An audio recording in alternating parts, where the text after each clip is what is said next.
अभी अनुरोध करना चाहती हूँ पुष्पेंद्र जी से, कृपया इस टॉपिक पे कुछ आप बोलिए।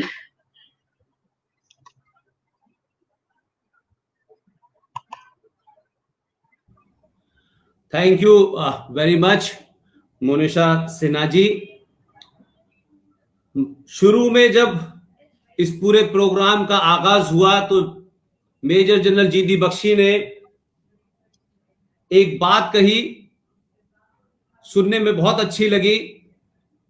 जनरल बख्शी अपना दोस्त, अपना साथी हमें समझते हैं, लेकिन यह बात सच है कि मेजर जीडी बख्शी हम सब के लीडर हैं और इनकी जेर क़यादत में एक लंबे वक्त से प्रोफेसर कपिल कुमार, जीडी बख्शी, ये तमाम सारे लोग देश भर में उस वक्त से बोल रहे हैं।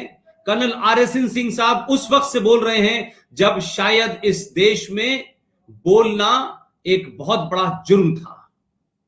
ये कोई नई बात नहीं है। इसलिए मेजर जनरल जीडी बख्शी ने जो ये कहकर हमें इज्जत बख्शी है कि हम उनके साथी हैं, दोस्त हैं। बख्शी साहब, आज के दौर में जिस बाबुलंद होकर के, बेखौफ होकर के, सत्ता की किसी लालच पे, कुर्सी की किसी मेहरबानी की चिंता बगैर करे आप जो बोल रहे हैं, जो कर रहे हैं, आज आपको सबसे ज्यादा लोग सुनते हैं और पूरी दुनिया में सुनते हैं। और ये वो बात कहते हैं कि इतना बुजुर्ग आदमी में इस वक्त भी इतनी एनर्जी कैसे है। तो ये सच बोलने वालों की ताकत है। और एक बात मैं आप तीनों के सामने कह सकता हूं, सबसे छोटा हूं, आज जो आपने और कपिल, प्रोफेसर कपिल कुमार ने, जिसे मैं अपने भाई कहता हूं, और colonel RSN Singh is a dear dear dear to me, is more than brother to me at best. इतनी जबरदस्त टू द पॉइंट फायरी मैंने स्पीच आप तीनों के मुंह से बिना किसी रुकावट के नहीं सुनी। I am really really Impress. और आज की आपकी स्पीच ने मुझसे ज्यादा बहुत लोगों को मुतासिर किया होगा। अभी चंद्र कुमार बोस जी ने कहा कि हमें मूर्ति को लेकर के, स्टेचू को लेकर के बहुत कोशिश नहीं करनी चाहिए। कोरोना की भी बात कही। और दूसरी बात, मैं ये बात इसलिए कहना चाहता हूं चंद्र कुमार बोस जी कि ये क्यों जरूरी है। ये बात चाहे कोरोना हो या दुनिया की बहुत सारे काम हैं, ये दुनिया चलती रहेगी, बीमारियां आएंगी जाएंगी, सरकारें भी आएंगी जाएंगी, लेकिन जो आंदोलन होते हैं वो रुकने नहीं चाहिए, उसमें शिथिलता नहीं आनी चाहिए। और क्यों है मैं बता रहा हूं। जब हम सुभाष चंद्र बोस जी की बात करते हैं, नेताजी की बात करते हैं, तो जो आज की जनरेशन है, जो लैपटॉप की जनरेशन है, जो मोबाइल की जनरेशन है, जो डिजिटल मीडिया के अलावा बहुत टेलीविजन नहीं देखते हैं, वो ये सवाल पूछते हैं कि सुभाष चंद्र बोस के बारे में इतनी बात होती है, इतना उन्होंने कुछ कहा है, कोई किताब नहीं मिलती, कोई रेफरेंस नहीं मिलता, कोई फॉरेन राइटर ने नहीं कहा। क्योंकि हमारे यहां यह बीमारी है कि जब तक कोई फॉरेन राइटर आपकी तारीफ न करे तब तक आप अच्छे राइटर नहीं हो सकते, आप अच्छे हिस्टोरियन नहीं हो सकते जब तक आपके पास कोई रेफरेंस ना हो।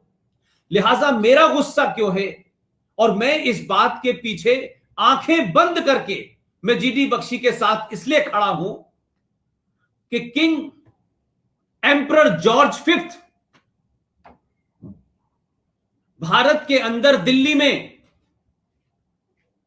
ये जो आखिरी किंग था, दिल्ली में सबसे बड़ा, सबसे लंबा एरिया में लार्जेस्ट स्टेचू, सबसे बड़े पार्क में अगर जॉर्ज पंजम की लगी हुई है तो बुराड़ी रोड पे लगी हुई है। आदमकद है, इतनी बड़ी मूर्ति हिंदुस्तान में क्या कहीं लगी नहीं है। मूर्ति का साइज और उसकी ऊंचाई। आज की जनरेशन जब जॉर्ज फिफ्थ को देखती है और भारत के अंदर, आजाद भारत में 2020 की जनरेशन जब देखती है, तो वो ये समझने की कोशिश करती है कि इनकी मूर्ति दुनिया, हिंदुस्तान की सबसे ऊंची और लंबी मूर्ति है, सबसे बड़े पार्क में लगी हुई है। लेकिन सुभाष चंद्र बोस की मूर्ति दिल्ली के अंदर क्यों नहीं है? कपिल भाई ने सही कहा कि आप चावड़ी बाजार में तो लगा सकते हैं, लेकिन जहां से सुभाष नेताजी के रूप में दिखाई दे वो नजर नहीं आते हैं। आप लोगों ने जितनी बातें कही हैं उसमें मैं बहुत कुछ ऐड नहीं करना चाहता, मुझसे बेहतर जानकार हैं, लेकिन 3 डेट्स हैं मेरे दिमाग में जिसका मैं जिक्र करना चाहता हूं। इसलिए 1947 में क्या हुआ, बोस साहब के साथ क्या हुआ, फिर उसके बाद क्या हुआ, ये जो सरकारें हैं और क्यों हम इस वक्त इस बात पे उठाना चाहते हैं, उसके पीछे सिर्फ इतना ही कहना चाहता हूं, भारत रत्न से चला था और खेल रत्न पे समाप्त हो गया। अगर सुभाष बाबू के बारे में, सावरकर के बारे में, शिवाजी के बारे में, खुदीराम बोस के बारे में अगर इनके बारे में नहीं बताया जाता तो उसके पीछे का कारण समझिए। अंग्रेज 47 में चले गए, समझ में आता है, लेकिन मैं आपको 2 डेट्स बता रहा हूं और ये किसी हिस्ट्री की किताब में नहीं है। 1960 में देश के प्रधानमंत्री थे जवाहरलाल नेहरू साहब, और उस किताब में रेफरेंस के लिए दिया गया है, और मैं शायद उस रेफरेंस के लिए देता हूं तो लोग हंसने लगते हैं। मैं कहता हूं हंसने की बात नहीं है, आप हंस ले थोड़ी देर के लिए, लेकिन एक कांग्रेसी ने जो बचपन से लेकर के अब तक जीवित भी है, उसने अपनी किताब में वो सच्चाई लिखी जिसको हम सबको बताना चाहिए देश को। उस कांग्रेस के लीडर ने जवाहरलाल नेहरू के प्राइम मिनिस्टर ऑफिस में काम किया, इंदिरा गांधी के साथ काम किया और राजीव गांधी के भी साथ काम किया। उन्होंने एक डेट लिखी है 1960, और अपनी किताब के पेज नंबर 40 पे वो लिख रहे हैं कि 1960 में कोई ब्रुनई नाम का कोई आइलैंड था, उस आइलैंड पे एडविना माउंटबेटन की डेथ हो गई। ये बात मैं इसलिए कह रहा हूं कि कपिल भाई ने आज मेरे लिए एक नई इंफॉर्मेशन दी कि कांग्रेस के लिए जब वो अध्यक्षों के नाम आए उसमें 5 नाम थे, उसमें जयप्रकाश नारायण का भी नाम था, उसमें बोस का भी नाम था। मैं जयप्रकाश नारायण के नाम के बारे में नहीं था मुझे पता, इसलिए मैं ये बात आपको बताना चाहता हूं। एडविना माउंटबेटन की डेथ एक आइलैंड पे 1960 में हो गई। आप यकीन मानिए, हमने भले ही एडविना को न देखा हो, जवाहरलाल नेहरू को न देखा हो, लेकिन हमने जेपी को जरूर देखा है। जेपी ने एक क्रांति की और एक लोकतांत्रिक तरीके से चुनी हुई एक तानाशाह ने जब लोकतंत्र को कुचलने की कोशिश की तो उन्होंने एक जन आंदोलन किया। मुझे याद है उस वक्त ऑल इंडिया रेडियो पे उनकी मृत्यु का समाचार 2 बार गलत प्रसारित किया गया, लेकिन जब उनकी मृत्यु हो गई तो पार्लियामेंट के अंदर यह हुआ कि उनको श्रद्धांजलि दी जाए। सारे कांग्रेसी एकदम खड़े हो गए और कहा कि नहीं, वो तो मेंबर नहीं है पार्लियामेंट के, उनको श्रद्धांजलि कैसे दी जा सकती है। तो मैं फिर कह रहा हूं कि उस वक्त जो लोग लीडर ऑफ अपोजिशन में थे उनमें से भी किसी ने यह सवाल नहीं उठाया, और कुल मिलाकर के जेपी को भारत की पार्लियामेंट में श्रद्धांजलि नहीं देने दी गई। लेकिन यह जिक्र मैं इसलिए कर रहा हूं कि कुंवर नटवर सिंह ने अपनी किताब one life is not enough, इस किताब के पेज नंबर 40 पे लिखा कि 1960 में एडविना माउंटबेटन की एक आइलैंड के ऊपर डेथ हो गई। जवाहरलाल नेहरू ने भारत की संसद में उन्हें श्रद्धांजलि दी। वो किस प्रॉक्सी मेंबर बनी हुई थी यह पता ही नहीं चला आज तक देश को। और मैं 1961 की एक घटना बताता हूं, मैं ये भी इसी किताब में है। 1961 के अंदर आप सोचिए कि जिस वक्त नेहरू जी प्रधानमंत्री थे, 1961 में रिपब्लिक डे परेड के ऊपर एक विदेशी मेहमान चीफ गेस्ट बनना था।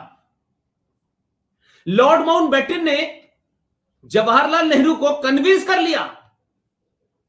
इस हद तक जवाहरलाल नेहरू उनके एहसानों के तले दबे हुए थे कि उन्होंने लॉर्ड माउंटबेटन की इस बात को मान लिया कि 1961 26 जनवरी 1961 को ग्रेट ब्रिटेन की महारानी एलिजाबेथ II को चीफ गेस्ट बनाया जाए।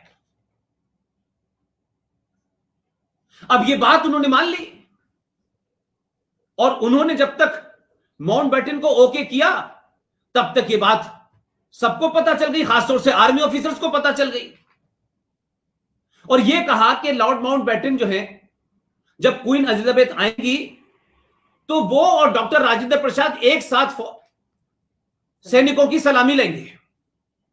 सैनिकों को जब पता चला तो सैनिकों ने कहा यह नहीं हो सकता कि हम क्वीन एलिजाबेथ II को सलामी दें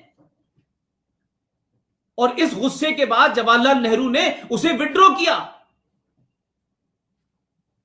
तो हम आजाद होने के बाद भी क्या थे और 1979 में ये जो वहां आपके आयरिश रिपब्लिकन जो आर्मी है तो IRA के लोगों ने जिस बोट पे लॉर्ड माउंटबेटन बैठे हुए थे 79 में उस बोट को उड़ा दिया, असैसिनेशन हो गया उनका, 18 लोग मारे गए। 79 में भारत की सैनिकों की एक टुकड़ी उनको सलामी देने गई। तो हम सुभाष बाबू के आज अगर उस स्टेचू की मांग कर रहे हैं तो इसलिए नहीं कर रहे या हमने इसलिए पहले नहीं उठाया। हम ये जानते थे कि जिस लेगेसी से इस देश में पिछले 70 सालों में 60-65 साल जिन्होंने रूल किया है उसमें ऐसे महानुभाव थे कि जिस भारत के सर्वोच्च सम्मानों के लिए जो कमेटी बनती थी, जो ये तय करती थी कि पद्मश्री, पद्म विभूषण और भारत रत्न किसे दिया जाएगा, यह भी आज की नस्लों को पता होना चाहिए कि यह दुनिया का पहला एक ऐसा भारत रत्न मिला कि जिस कमेटी का चेयरमैन खुद प्राइम मिनिस्टर जवाहरलाल नेहरू था। उन्होंने खुद अपने आप को भारत दे लिया और बेशर्मी तो सोचिए कैसे जवाहरलाल नेहरू ने अपने ही बारे में लिख करके राष्ट्रपति को भेजा होगा कि इस आदमी को दे दिया जाए, जो मैंने किया है। वो खुद ही अपना सपासनामा खुद ही लिख रहे थे और उनके पुत्र वो कौन सा खेल खेले मुझे नहीं पता, लेकिन कल 29 अगस्त थी, भारत का राष्ट्रीय खेल दिवस था। भारत का सर्वोच्च सम्मान खेलों का खेल रत्न राजीव गांधी खेल रत्न है। तो आप सोचिए कि हमने चंद्र भाई इस मांग को पहले क्यों नहीं रखा। हमें मालूम था कि अभी तो इनके परिवार में बहुत लोग बचे हैं, ये उन्हें सम्मान देंगे या सुभाष चंद्र बोस को देंगे। लिहाजा आज इसलिए जरूरी है कि एक ऐसी सरकार जो कम से कम सुभाष बाबू का सम्मान करती है और जो अंदरूनी खतरे हैं जिसकी तरफ बार बार कपिल भाई ने इशारा किया कि आपने सरकार बदली है, अभी व्यवस्था नहीं बदली है। और हमारे यहां सरकार बदलती रही है, व्यवस्था परमानेंट रहती है, इसलिए कोई कैसा भी आ जाए व्यवस्था चलने नहीं देती। बख्शी साहब को याद होगा, कपिल भाई को याद होगा कि प्राइम मिनिस्टर नरेंद्र मोदी जिस वक्त लाल किले के लिए निकले थे झंडा फहराने के लिए, जिसमें आप सबने इतना बड़ा काम किया, खासतौर से जीडी बख्शी साहब ने, मुझे याद है किस तरीके से वो उस INA फोर्स के लोगों को बाहर से बुलाना, उनको लाना, कोई आसान काम नहीं था। वो सब बेचारे अपनी लास्ट स्टेजेस में हैं, चल फिर नहीं सकते, बैठ नहीं सकते। आपने उनको सम्मान दिलाया गणतंत्र दिवस की परेड में शामिल करके। लेकिन ये बात मैं इस संदर्भ में कह रहा हूं कि जब प्राइम मिनिस्टर अपने घर से निकले और कार में बैठ करके, मेरा ख्याल है वो 1 किलोमीटर ही चले होंगे, प्राइम मिनिस्टर ने एक ट्वीट किया था और उन्होंने कहा कि मैं जा तो रहा हूं सुभाष बाबू की इस ख्वाहिश को पूरा करने के लिए कि वो चाहते थे कि लाल किले पे झंडा फहरे, लेकिन मेरे लोग बाल नोच लेंगे।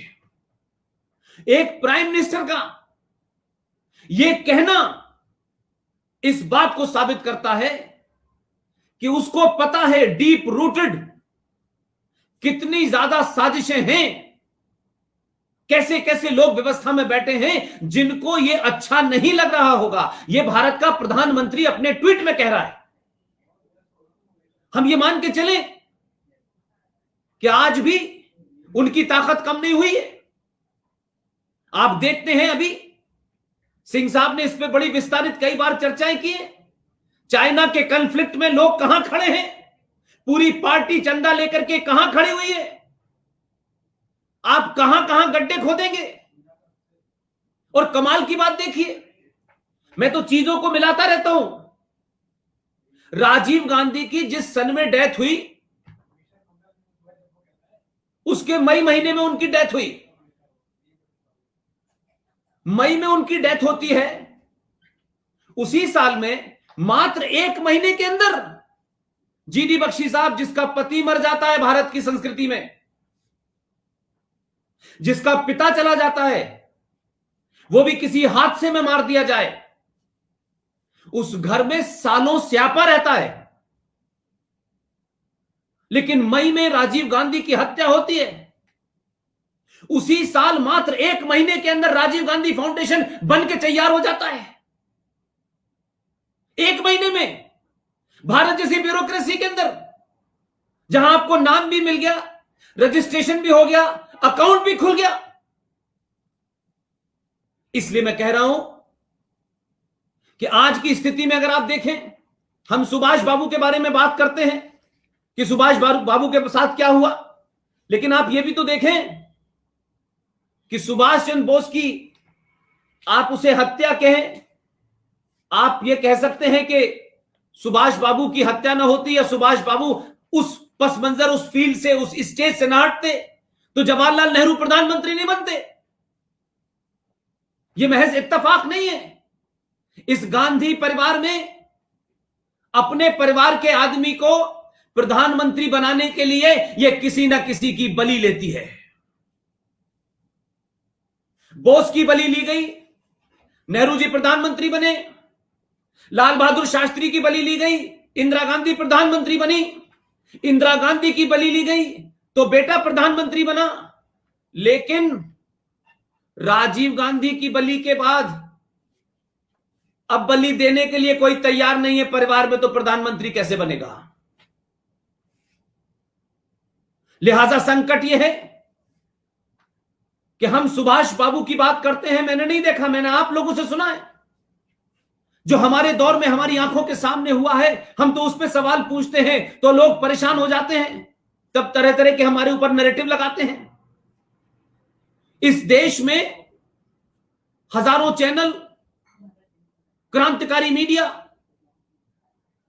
इतने सारा अखबारों का निकलना, लेकिन कोई ये नहीं बता पाया कि इस गांधी परिवार के अंदर जब ये शून्य हो गया कि राजीव गांधी के बाद कौन, तो कोई था नहीं। लेकिन जो 2 लोग थे जो स्ट्रॉन्ग कंटेंडर थे प्रधानमंत्री बनने के, माधवराव सिंधिया का जहाज नया जहाज था, 5 पत्रकार थे जो 2 मेरे निजी दोस्त थे। 5 पत्रकारों के साथ माधवराव सिंधिया अपने नए जहाज में जाते हैं। जहाज में क्या होता है, जहाज गिर जाता है, टूट जाता है, आग लग जाती है, सब लोग मारे जाते हैं, न पोस्टमार्टम हुआ, न कोई कमीशन बना। आज तक देश को नहीं पता कि माधवराव सिंधिया के मरने का कारण क्या था, उस हवाई जहाज में क्या हुआ था। नया हेलीकॉप्टर था वो। देश का एक पूर्व गृह मंत्री जो पावरफुल था, युवा था, देश का नेतृत्व संभाल सकता था, लोग उसके पीछे लामबंद हो रहे थे। देश का गृह मंत्री चले, दिल्ली से निकले जयपुर के लिए, कार पलट जाए, मर जाए, कोई इंक्वायरी नहीं हुई, कोई पोस्टमार्टम नहीं हुआ। इसलिए मैं कह रहा हूं कि सुभाष बाबू के बारे में आपने लड़ाई लड़ी है, कपिल भाई ने लड़ाई लड़ी है, आर एस सिंह ने लड़ाई लड़ी है, मैं मान सकता हूं। लेकिन मेरे सामने आज तक कोई नहीं पूछता। एक छोटी सी मौत हो जाती है किसी जज की, तो पॉलिटिकली सूट करता है, तो लोग उसकी जज की मौत के बारे में बड़ी चिंता करते हैं। लेकिन किसी ने नहीं पूछा कि इस परिवार में दामाद का बाप कैसे मारा गया, दामाद की बड़ी बहन कैसे मारी गई, दामाद के छोटे भाई ने कहां पे फांसी का फंदा लटका लिया, इस पे कोई इंक्वायरी नहीं होगी। लेकिन जस्टिस लोया कैसे मरे, इस पे देश को बड़ी चिंता है और खास पार्टी के लोगों को बड़ी चिंता है। लिहाजा मैं ये मानता हूं कि आज जो आप बात कह रहे हैं, मैं तो अपने आंखों के सामने जो हो रहा है, मैं तो उसको देख के ज्यादा लगता है कि कल कैसा रहा होगा। कहते हैं कि आज को देख के बता सकते हैं कि कल क्या था। मैं छोटी छोटी बातों को से कनेक्ट करता हूं, तब मुझे लगता है कि जो कुछ उस जमाने हुआ जब न मीडिया था, न बहुत ज्यादा आवाज थी, एक ही नैरेटिव था, एक ही आवाज थी। क्या सबको नहीं पता कि उस खानदान के पुत्र को अपनी गर्लफ्रेंड की पार्टी के अंदर एक सिंगर को बुला करके गाना गवाना था, उसने मना कर दिया। मैं किशोर कुमार की बात कर रहा हूं, उसने गाने के लिए मना कर दिया, उसको आपने ऑल इंडिया रेडियो से बैन कर दिया। इसलिए आजाद भारत के अंदर मेरा मानना यह है कि हम सुभाष बाबू के बारे में बात करें, और सुभाष बाबू को जिंदा करना इसलिए जरूरी है कि जब तक सुभाष बाबू जिंदा नहीं होंगे, सावरकर जिंदा नहीं होंगे, तब तक ये बौने नहीं खत्म होंगे। बौनों ने इसलिए कि वो जानते थे कि वो बौने हैं, झूठी किताबें लिखी गई, विजनरी बताया गया। लेकिन संकट यह है कि आप और मैं खुशनसीब हैं, और मैं ग्रेटफुल हूं कि आपकी जनरेशन के लोगों में से आप मौजूद हैं, कपिल भाई मौजूद हैं, कर्नल आर सिंह मौजूद हैं। आपने पीछे के चीजों को आज सामने रख दिया है, और आज देश के सामने स्थिति यह है कि हर कोई आपकी बात सुनना चाहता है। और ये जिस वक्त ये डिजिटल क्रांति हुई, तो ये डिजिटल क्रांति शायद भारत में इसी काम के लिए हुई है। अगर ये क्रांति नहीं होती तो हमारी बात अमेरिका, लंदन तक नहीं पहुंचती, दुनिया खड़ी नहीं होती, आपके नैरेटिव को दबा दिया जाता। कौन सी खबर छपेगी, कौन सी नहीं छपेगी, यह खेल बहुत समय से चल रहा है। इसलिए मैं मानता हूं कि इन तमाम चीजों के बीच में जो मेरे लिए महत्वपूर्ण बात यह है कि इसी कनोपी के ऊपर जब यह चर्चा हुई कि इस कनोपी को खाली है, इसका क्या किया जाए, वो घटना मेरे सामने की है, इसलिए मुझे पता है। चर्चा हुई और पता नहीं कहां चर्चा होती है, और कौन तय कर लेता है, ये कहा कि इसमें गांधी जी की मूर्ति लगा दी जाए। मैं उस शरारत की तरफ आप लोगों का ध्यान दिलाना चाहता हूं। ये ऑर्गेनाइज है, ये जो वर्ड माफिया कहा गया है, ये सही कह रहे हैं आप, ये ऑर्गेनाइज्ड माफिया है under the garb of political face. Gandhi ji की मूर्ति बनाई गई, और कमाल के लोग हैं और शातिर लोग हैं, ये बड़े शातिर लोग हैं। कपिल जी जानते हैं कि जो मूर्तियां ऐसी बनती हैं उसका सर्टेन डिपार्टमेंट है, उस स्पेसिफिकेशन के साथ चीजें बनती हैं। लेकिन गांधी की मूर्ति बनवाई, और गांधी की मूर्ति इंस्टॉल करने के लिए कई कांग्रेसी पहुंच गए, और जब मूर्ति उनकी रखी जाने लगी उस कैनोपी में, तो बोले अरे ये तो बड़ी बन गई है, ये तो फंस रही है, ये तो उसमें आ ही नहीं रही। आप सोचिए कितने शातिर हैं, किसी को नहीं बताया चला कौन था वो आदमी, किसने कहां से खेल किया, और फौरन क्या कहा गया कि गांधी की नहीं लग रही भाई। तो किसी साहब ने अपने थैले में से इंदिरा की निकाली मूर्ति और कहा इनकी लगा दीजिए, ये ठीक है। इस पे हो गया बवाल। तो गांधी की भी नहीं लगी, इंदिरा की भी नहीं लगी। अब इंदिरा की नहीं लगी तो सुभाष की कैसे लग सकती है? तो आप कैसे उम्मीद कर रहे हैं कि उनके वंशज जो पुरस्कार भी खुद ही ले लेते हैं और किसी को देने से पहले ये सोचते हैं कि ये कितने काम का है या नहीं काम का है। इसलिए ये लड़ाई सिर्फ सुभाष चंद्र बोस तक नहीं है। सुभाष चंद्र बोस इसमें एक बड़ा सिंबल है। कैसे सरकारी अपॉइंटमेंट होते हैं, कैसे राष्ट्रपति बनते हैं, किन कारणों से बनते हैं, इसलिए जरूरी है जानना। अगर हम इस मानसिकता को नहीं समझेंगे तो फिर हमें लगेगा कि हम जो बात कह रहे हैं उसका कोई अर्थ नहीं है। इसलिए एक महिला जो श्रीमती इंदिरा गांधी के किचन के बर्तन धोती थी जब उनके फॉरेन गेस्ट आते थे तो, और वही चाय बना के सर्व करती थी, उस महिला का इस्तेमाल इंदिरा गांधी ने तो जो किया सो किया, लेकिन इंदिरा गांधी के वंशज में जो आखिरी है ये महिला जो भारत आई, भारत आने के बाद संजय गांधी चला गया, इंदिरा गांधी चली गई, राजीव गांधी चले गए। इस महिला ने एक महिला को राजस्थान का गवर्नर बनाया और गवर्नर बनाने के बाद वो महिला वहां रही। मैं ये बात इस संदर्भ में कह रहा हूं कि इस देश में कितने एजेंडे एक साथ चल रहे हैं। राजस्थान की सरकार एंटी कन्वर्जन लॉ लेके आई और उस एंटी कन्वर्जन लॉ को साइन करने के लिए राज्यपाल के पास भेजा। राजस्थान की राज्यपाल प्रतिभा पाटिल ने 5 साल रही, उस पर साइन नहीं किया क्योंकि दिल्ली से जा चुका था फोन और वेटिकन से आया था मोबाइल से। यह नहीं भारत में होना है, एंटी कन्वर्जन लॉ नहीं बनने देना है किसी कीमत पर। 5 साल तक प्रतिभा पाटिल ने एंटी कन्वर्जन के ऊपर साइन नहीं किए और उसको इसके बदले में भारत का राष्ट्रपति बनाया गया। इसलिए इस बात को समझें। आपने अभी कपिल भाई ने प्रणब दा की बात की।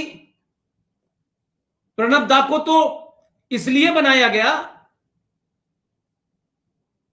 ताकि एक साहब जो हैं मौनी बाबा 10 साल तक मुंह बंद रखेंगे। तो आज मूर्ति लगने का मसला नहीं है। राजीव गांधी ने ऐसा क्या काम किया था कि पार्लियामेंट के सामने आदम कदम की मूर्ति लगी हुई है। और यह एक अजीब फैशन है कि कबूतर सिर्फ जो है वो गांधी परिवार के लिए बने। नेहरू जी कबूतर उड़ाते हुए दिखाई देते हैं। राजीव गांधी फाउंडेशन में मूर्ति लगी है, उसमें भी कबूतर उड़ रहा है। राजीव गांधी भी कबूतर उड़ाते हैं।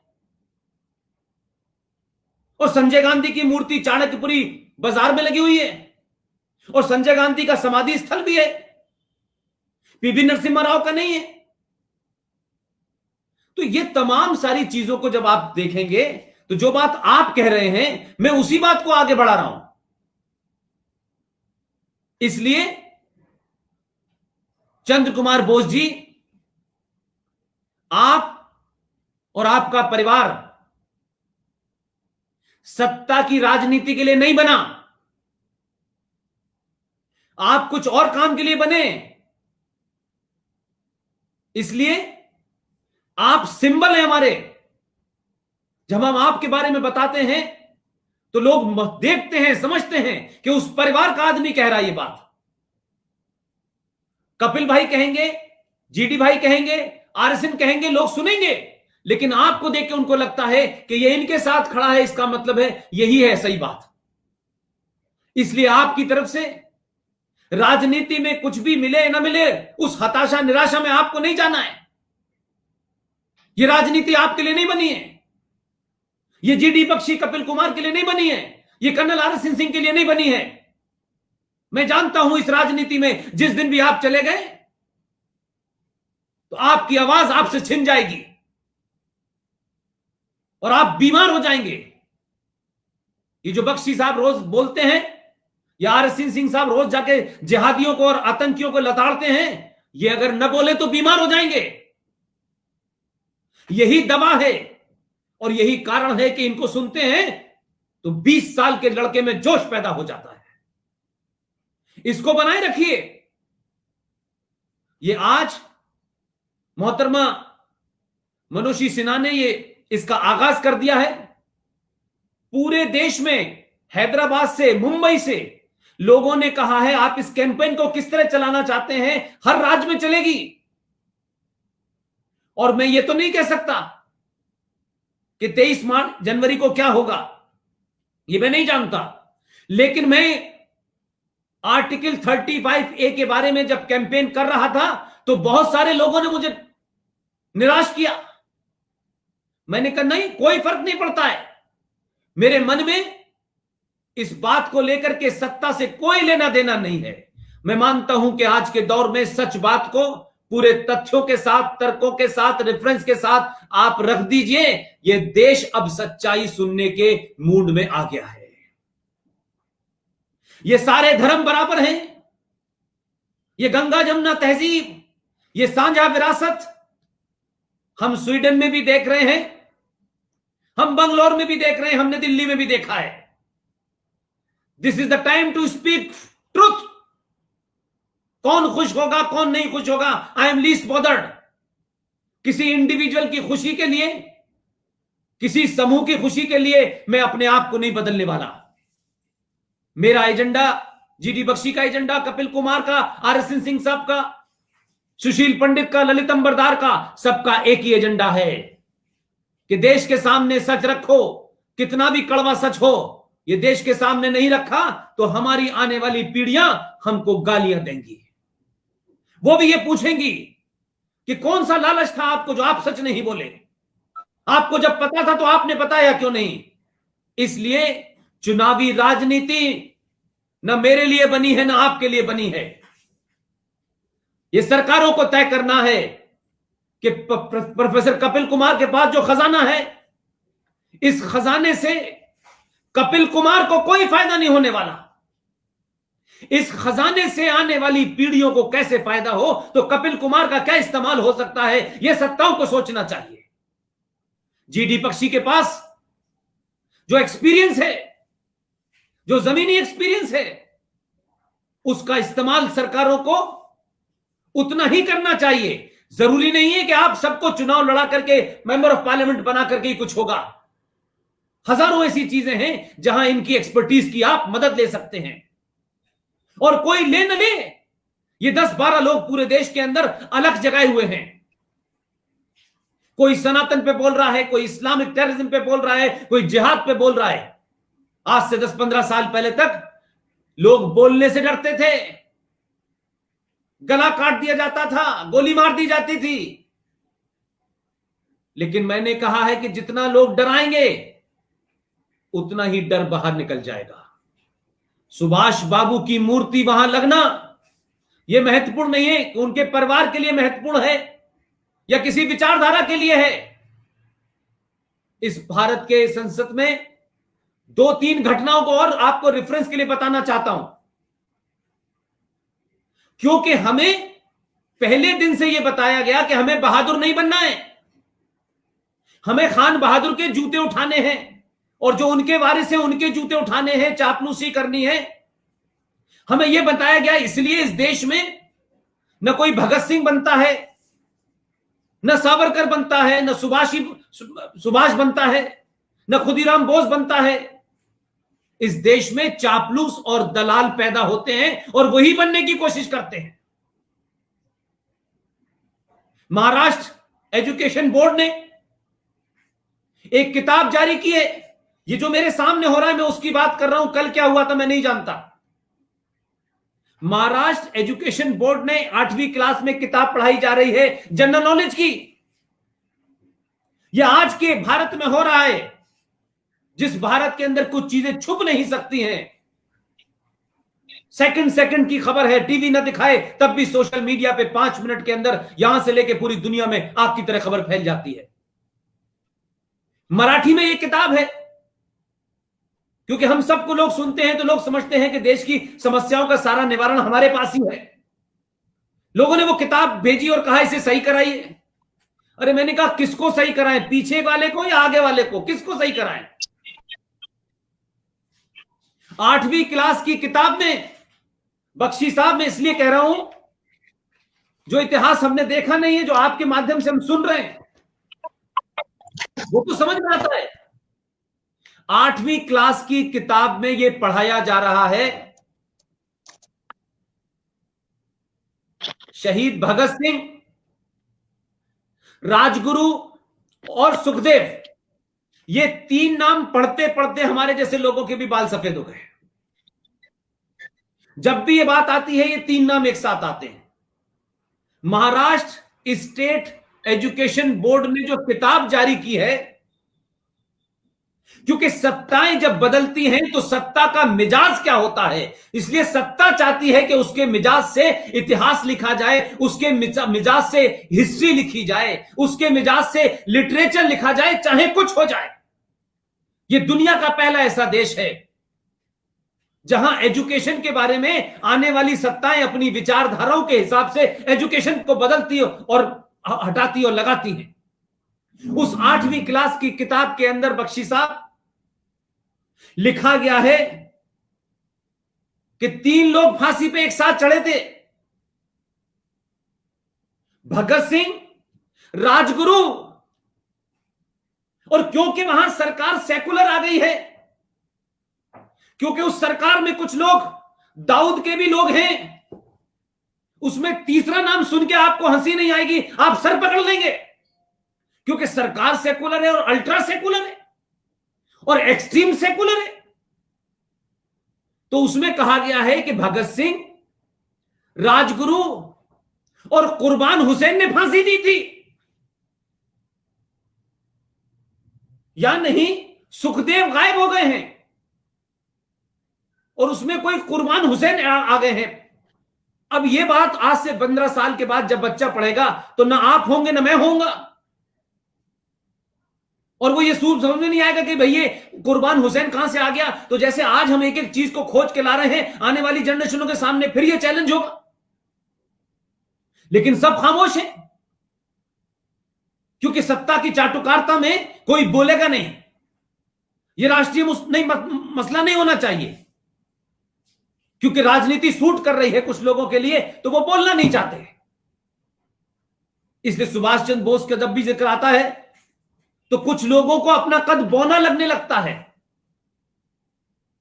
तो आज तो आप सोचिए कि आधुनिक भारत में 248 न्यूज चैनल हैं, हजारों लोकल चैनल हैं, करोड़ों सोशल मीडिया है, तब भी ये नहीं पता चला कि मौसूफ डोकलाम के मामले में चाइनीज एम्बेसी क्यों गए थे। अगर ये 2019 में सरकार ना आती तो पता ही नहीं चलता कि यहां तो पार्टी टू पार्टी खेल हो रहा है। राज गया भाड़ में, देश गया भाड़ में, पार्टी टू पार्टी हमने समझौता कर रखा है। किसने कहां कौन सा समझौता कर रखा है, इसे ढूंढते में ये कहते हैं तुम कुछ भी कर लो, ढूंढते रह जाओगे। बख्शी साहब, ये लड़ाई बड़ी डीप स्टेट से लड़ रहे हैं आप, इसलिए सत्ता के परिवर्तन होंगे, लेकिन सत्ताओं पे जो लोग बैठे हैं, हमें उतना ही टाइम मिला है, हम उससे ज्यादा अपने आप को स्ट्रेच नहीं कर सकते। ये 4 साल हैं, इस 4 साल के अंदर वो कैनोपी भर जानी चाहिए। इसके लिए सड़क पे निकलेंगे, ठीक है, अभी कोई बीमारी है, अभी कोई मसला है, जो बोस साहब कह रहे हैं, ऐसा जन आंदोलन खड़ा करेंगे। बख्शी साहब, इस देश में वोट बैंक की बड़ी ताकत है, ऐसी ताकत है, कमाल कमाल की ताकत है, और उस ताकत का एक नमूना आपको देना चाहता हूं। साल भर पहले मैंने एक मुद्दे को उठाया था, सिंह साहब को भी यह घटना पता है। अंग्रेज जो यहां आए थे, गोरे गोरे तो चले गए, कुछ रह गए, बड़े साहब चले गए, छोटे साहब छोड़ गए। छोटे साहबों ने शादियां कर ली, कुछ के रिश्ते थे, लेकिन भारत की संसद में, लोकसभा के अंदर यह प्रोविजन किया गया कि चुनाव तो 545 में से 543 पे होगा, लेकिन क्योंकि अंग्रेजों की जायज और नाजायज जो यह बच्चे थे, जिन्हें हम एंग्लो इंडियन के नाम से जानते हैं, कहा गया कि ये बहुत बड़ी तादाद में है, इनका रिप्रेजेंटेशन पार्लियामेंट में होना चाहिए। तो पहले दिन से बिना चुनाव लड़े 2 एंग्लो इंडियन की सीट बुक हो गई हैं। वो बुक है, बख्शी साहब से भी कह रहा हूं, और आप सब जो यहां पे, जब भी कोई एंग्लो इंडियन मिल जाए मुझे जरूर बताइएगा, मैं उसके साथ फोटो खिंचवाऊंगा, देखना चाहता हूं कैसा होता है ये एंग्लो इंडियन। मैंने कहा इसको खत्म करिए। आप भारत की पार्लियामेंट में खड़े होकर के बयान देते हैं कि जम्मू कश्मीर, पाकिस्तान ऑक्युपाइड कश्मीर हमारा है, गिलगित बल्तिस्तान हमारा है, लेकिन आप बयान तो दे रहे हैं, लेकिन आपने बयान से आगे कुछ नहीं किया है। लिहाजा मेरी उनसे ये मांग थी कि आप इन 2 सीटों को समाप्त करें, एक सीट गिलगित बल्तिस्तान के आदमी को लोकसभा में नॉमिनेट करें, और एक पाकिस्तान ऑक्युपाइड कश्मीर से जो लोग हमारी धरती पर रह रहे हैं उनमें से नॉमिनेट करें। पूरी दुनिया में मैसेज जाएगा कि आप कहते नहीं हैं, आप सीरियस हैं, आप मैसेज देंगे। लेकिन मैं क्या कहना चाहता हूं कि इसमें मेरी आधी लड़ाई तो कामयाब हो गया हूं मैं। सरकार ने एंग्लो इंडियन की दोनों सीटें समाप्त कर दी हैं, और जब मैंने यह जान के मुझे पता चला कि अगर इस देश में इतनी सी माइनॉरिटी, इतनी छोटी माइनॉरिटी, उसे माइक्रोस्कोपिक कहना भी शर्म की बात है।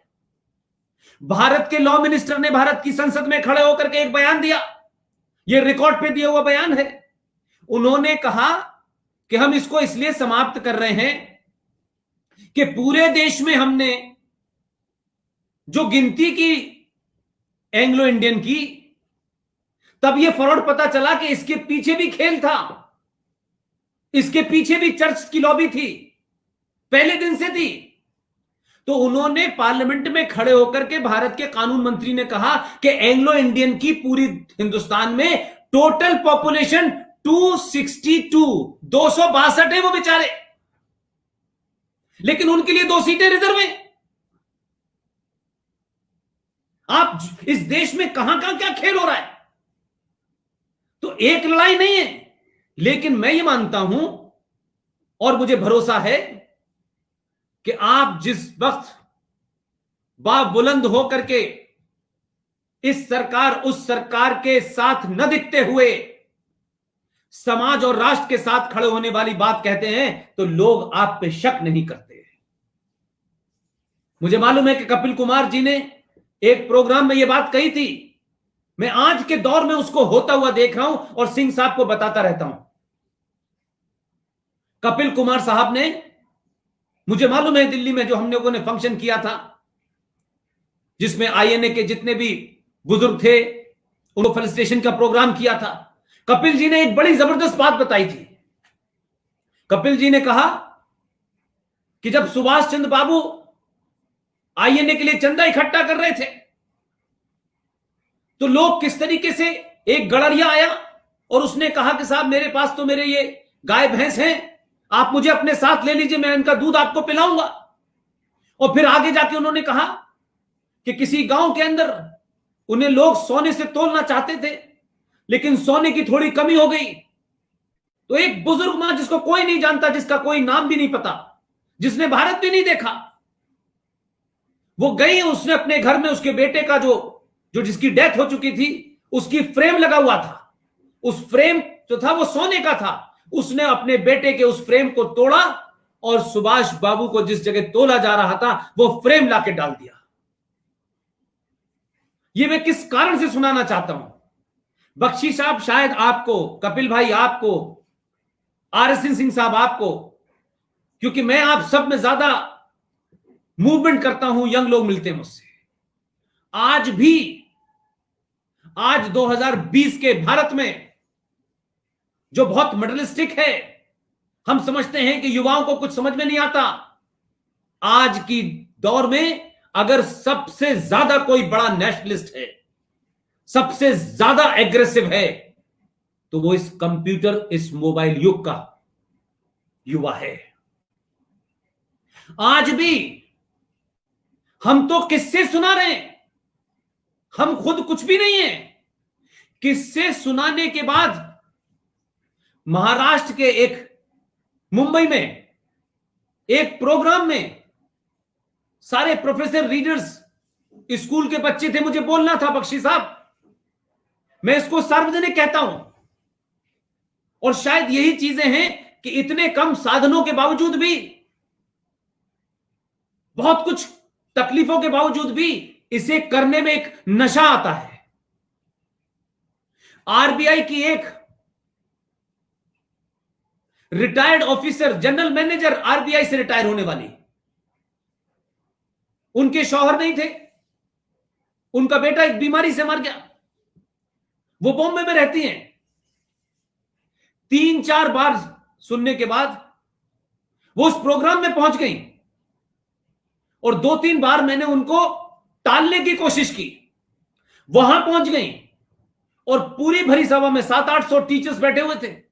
उन्होंने कहा आज मैं सबके सामने आपको जाने नहीं दूंगी, और उसके बाद वो रोने लगी। मैंने कहा आप बैठिए, और मैंने जानबूझ के, मैं समझ गया था उनके भाव क्या हैं, क्या उन्होंने मुझे मैसेज किए थे, इसलिए मैंने कपिल कुमार जी का वो पूरा किस्सा सुनाया, पूरा किस्सा सुनाया, और मन से उतर करके मैंने हाथ पकड़े।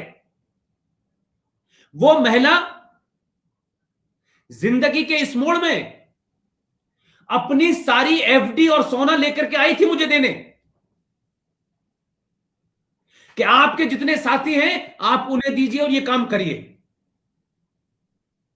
आज भी ऐसे लोग हैं। हजारों लोग पूछते हैं कि हमको कहां डोनेशन देना, किसको देना है। चाहे राजस्थान में डॉक्टर ओमेद रत्नू हो, जो पाकिस्तान से आए हुए हिंदुओं के कार्ड बनवा रहे हैं, 10,000 लोगों के डॉक्यूमेंट बनवाए हैं उन्होंने। इसलिए मैं कहता हूं, यह ताकत एमपी बनने में नहीं है बोस साहब, चुनाव जीतने में नहीं है। ये जो ताकत है इस फकीरी में, जिस फकीरी का मुजाहिरा पिछले 5-6 साल से जीडी बख्शी को मैं देख रहा हूं, आरएसएन सिंह साहब को 10 साल से देख रहा हूं, और लोग आपको सुनते नहीं है, उस पे कैसे एक्शन किया जाए ये तय कर रहे हैं। इसलिए मैं मानता हूं कि अगर ये बात सच सच पूरे देश के युवा को बता दी गई कि इस कनोपी को कैसे बना, क्या था और क्यों था, और मेरी तो ख्वाहिश दूसरी है कि जब सुभाष चंद्र बाबू की कनोपी में वो मूर्ति लगेगी तो उनका चेहरा राष्ट्रपति भवन की तरफ होगा, और राष्ट्रपति भवन में बैठने वाले लोगों को भी अंदाजा होगा कि सुभाष जाग रहा है। और जो लोग भी उस अमर जवान ज्योति पे रीत चढ़ाने जाएंगे, अमर जवान ज्योति पे जो रीत चढ़ाएगा उसका सर खुद ब खुद सुभाष के सामने झुक जाएगा। आने वाली जनरेशनों को ऐसे आइकॉन अगर हम देके नहीं गए तो बोने पैदा होंगे, बोनों को नहीं रोक सकते आप, हर दौर में होते हैं।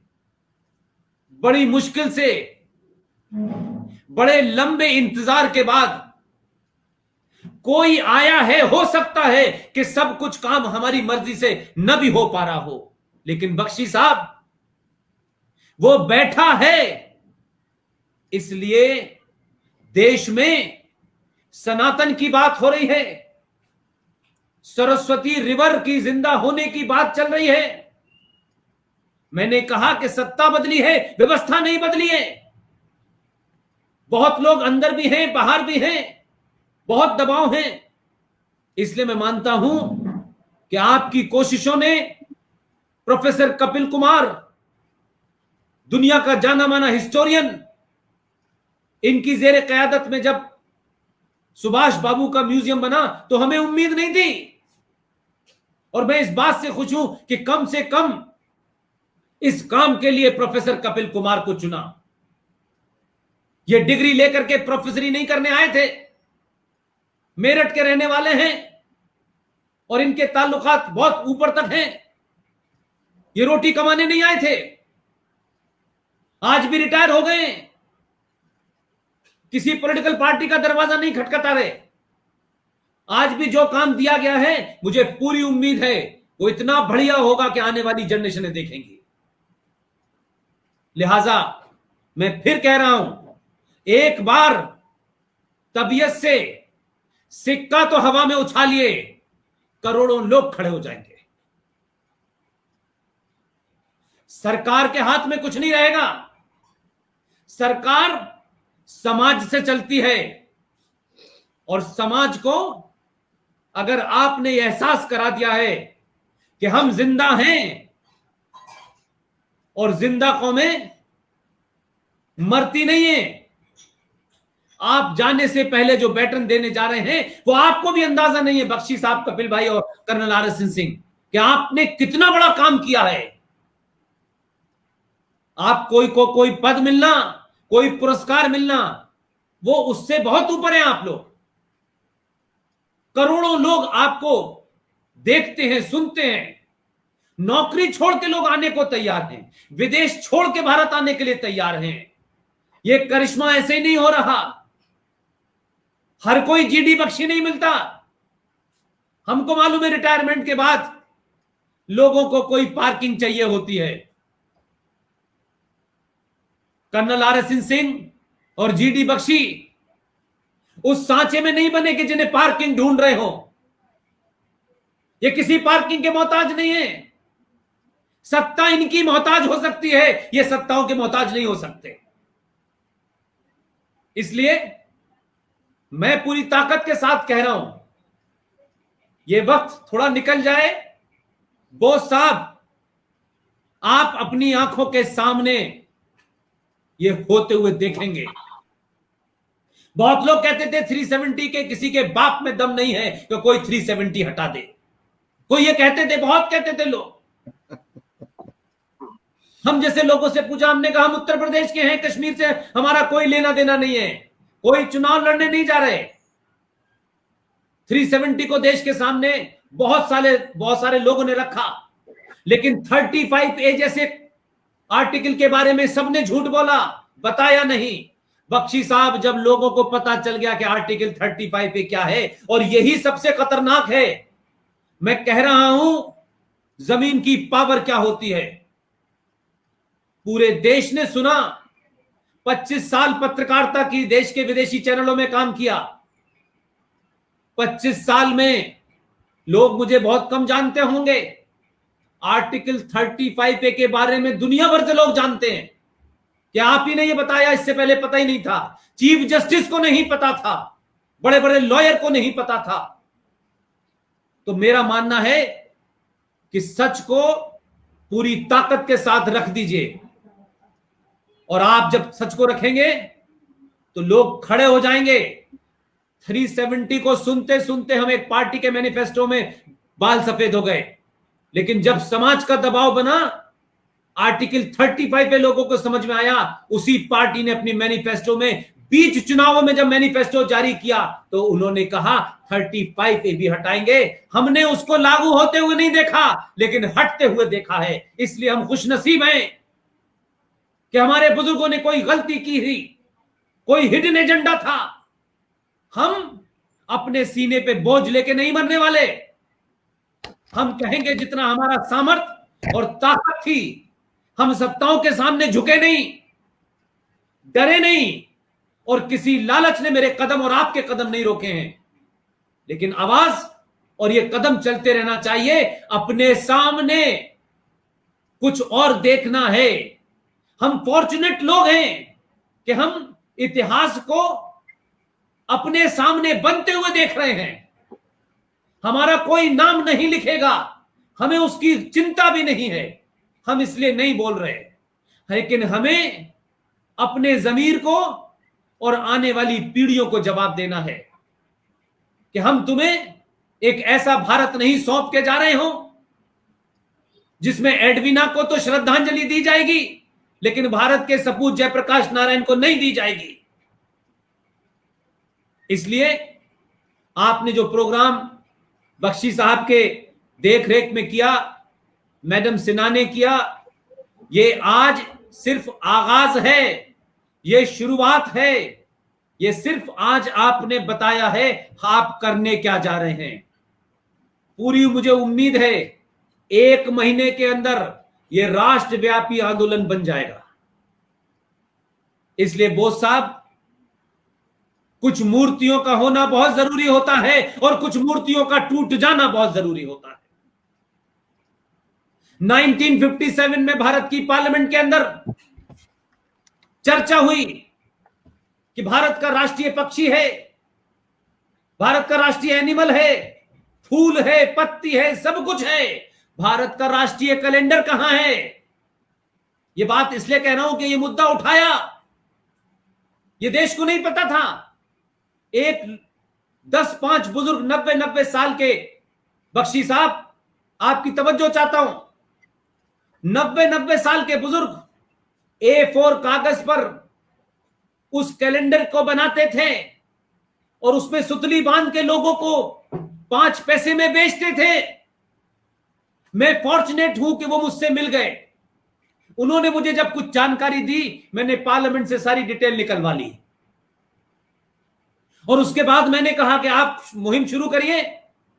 मैंने कुछ अपने बाहर विदेशी लोगों से कहा, ये ऐसा काम कर रहे हैं यार, ये ऐसा काम है कि ये कैलेंडर नहीं है, ये भारत की हजारों साल पुरानी संस्कृति, ये हजारों साल पुराने सनातन को स्थापित कर देगी। और बाहर बैठे लोगों ने उनके अकाउंट में डायरेक्ट पैसा भेज दिया, डायरेक्ट उनके अकाउंट में पैसा गया, मुझे पता भी नहीं चला। उन्होंने कैलेंडर छापा है और उस कैलेंडर की कहानी आपको बताऊंगा तो आपको अफसोस होगा। इसलिए कह रहा हूं, अंग्रेजों ने कुछ नहीं किया। अंग्रेज तो दिखता था हमें शक्ल से, यहां तो दिखता ही नहीं है कि अंग्रेज है कहां, अचकन में छुपा रहता है, पता ही नहीं चलता।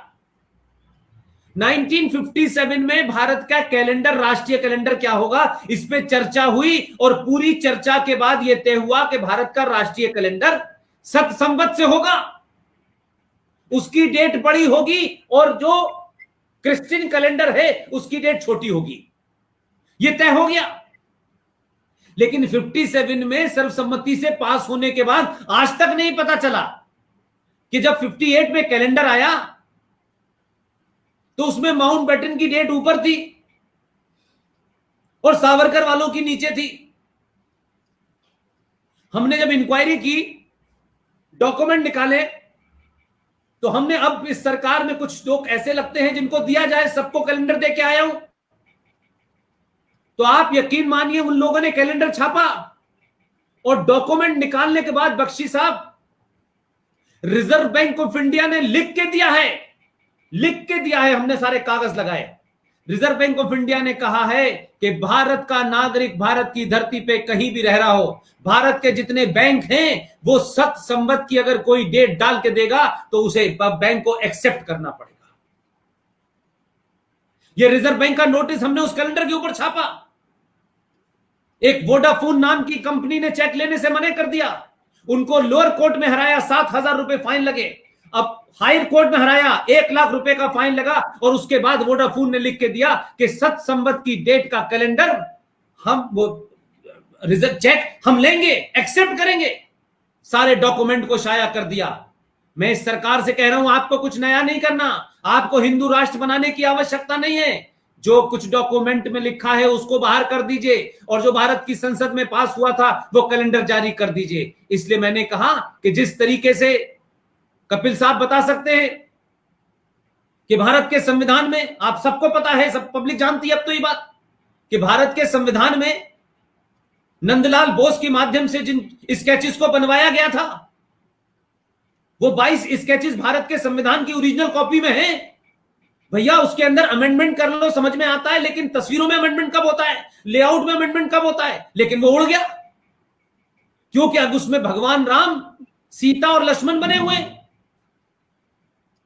लेकिन मैं बार बार ये कहता हूं कि भगवान राम और सीता बने होते और वही संविधान की कॉपी आगे बढ़ी होती तो कम से कम सुप्रीम कोर्ट का जज जब शपथ लेता तो ये तो मान लेता कि भगवान राम हैं, क्योंकि 150 साल नहीं लगते सुप्रीम कोर्ट को समझने में कि भगवान राम है भी कि नहीं है। तो सुप्रीम कोर्ट तो कमाल की है, दिवाली की छुट्टी लेती है, रामनवमी की छुट्टी लेती है और छुट्टी के बाद कोर्ट खोलती है और कहती है कि भगवान राम तो थे ही नहीं। ये लड़ाई एक तरफा नहीं है। इसलिए कह रहा हूं, आपने जो मुहिम शुरू की है बख्शी साहब, आपको पूरा भरोसा और ईमानदारी के साथ कहना चाहता हूं, सिर्फ आप खड़े रहिए। आप खड़े रहेंगे ना, तब भी दूर तक बात चली जाएगी। आंदोलन होगा और बगैर आंदोलन से सरकारें नहीं डरती।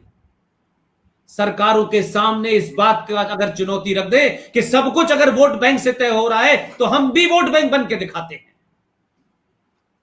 अगर राष्ट्र बचाने के लिए वोट बैंक बनना जाए तो कोई बुरी बात नहीं है, बाकी लोग तो वोट बैंक देश तोड़ने के लिए बनते हैं, तो हम देश जोड़ने के लिए वोट बैंक नहीं बन सकते क्या?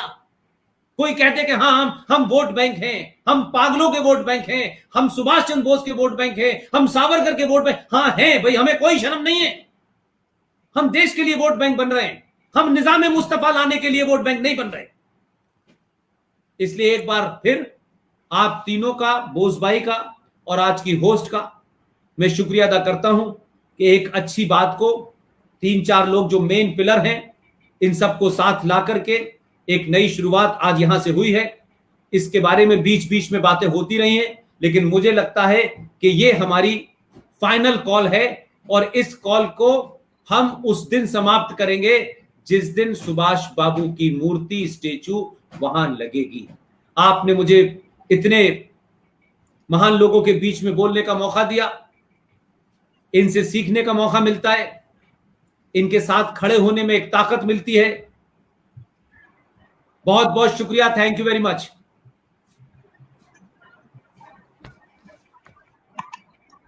बहुत बहुत धन्यवाद पुष्पेंद्र जी। मेरी मदर इन लॉ आपका बहुत बड़ा फैन है, वो रोज कई सारे वीडियोस एक ही दिन में बहुत सारे वीडियोस आपको सुनते रहती है, अभी भी सुन रही है। और मैं दोबारा रिपीट करना चाहूंगी कि आप हर एक स्पीकर, आप खुद ही एक इंस्टीट्यूट हो, एक यूनिवर्सिटी हो, you are a treasure house of vast knowledge और ओशन ऑफ नॉलेज। तो हमें आपसे बहुत कुछ सीखने को मिला है और मिलती रहेगी, और इस कैंपेन को आगे और हमें चलाना है, इसीलिए this collectively we can do that. और जो एक बात है, एक collective voice is always heard, so let's raise our voice and raise our voice for what is right and get Netaji Bose the place he deserves. और जैसे पुष्पेंद्र जी ने and किया है अपना जो टॉक, कि जब तक हम रेस्ट नहीं लेंगे, जब तक नेताजी सुभाष चंद्र बोस का स्टेचू वो जॉर्ज 5 कैनोपी पे ना लग जाए। तो आज इट्स ऑलरेडी